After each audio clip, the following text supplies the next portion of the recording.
গাজায় যুদ্ধবিরতির জন্য গত জুলাই মাসে ইসরায়েলের প্রধানমন্ত্রী বেনিয়ামিন নেতানিয়াহুকে অনুরোধ করার দাবি করেছেন সাবেক মার্কিন প্রেসিডেন্ট ডোনাল্ড ট্রাম্প। নিজেকে পশ্চিমা সভ্যতা, যুক্তরাষ্ট্র আর ইহুদিদের রক্ষাকর্তা হিসেবেও দাবি করেছেন তিনি। নিউ জার্সি অঙ্গরাজ্যের বেডমিনস্টারে নিজের গলফ ক্লাবের সংবাদ সম্মেলনে যুক্তরাষ্ট্রের প্রেসিডেন্ট নির্বাচনের প্রার্থী ট্রাম্প জানান, ওই বৈঠকে কথা হয়েছে গাজায় যুদ্ধবিরতি নিয়ে। তিনি জানান, গত জুলাই মাসে ইসরায়েলের প্রধানমন্ত্রী নেতানিয়াহুর সাথে অন্তত 2 থেকে আড়াই ঘন্টা কথা বলেছেন। ট্রাম্পের দাবি, গাজা অভিযান দ্রুততম সময়ে পরিণতির দিকে নিয়ে বিজয় নিশ্চিত করে হত্যাকাণ্ড বন্ধের জন্য নেতানিয়াহুর প্রতি আহ্বান জানিয়েছিলেন।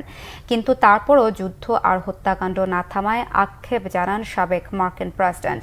ইহুদি সমর্থকদের থেকে তহবিল সংগ্রহের আরেক আয়োজনে ট্রাম্প দাবি করেন, তিনি ছাড়া আর কেউ যুক্তরাষ্ট্র, পশ্চিমা সভ্যতা আর ইহুদিদের নিয়ে এতটা ভাবেন না। প্রতিদ্বন্দ্বী ডেমোক্রেটিক পার্টির প্রার্থী কামালা হ্যারিসের তীব্র সমালোচনা করে তাকে ইহুদি সমাজের মধ্যে বিশৃঙ্খলা আর বিভেদ ছড়ানোর জন্য দায়ী করেন। বলেন, বাইডেন প্রশাসনের ব্যর্থতায় ইহুদি জাতিকে দুর্বলতা, উগ্রপন্থা আর কাপুরুষতা ঘিরে ধরেছে।